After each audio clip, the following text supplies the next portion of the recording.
Hello guys, so ito ang bloom ng parakata. Parakata ang tawag sa amin dito sa Bisaya nito, pero ang ganda talaga niya.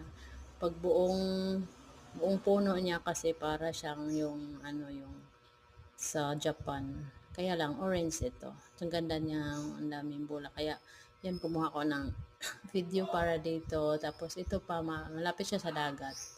Ganda talaga niya. Nabighani ako dito sa ganda ng bulaklak. Tinan mo. Yan. At yan ang dagat dito sa harapan ng Paracata Blooms. Ganda. Pero medyo masyadong wavy ngayon. Cloudy din ang itong araw. Peaceful dito.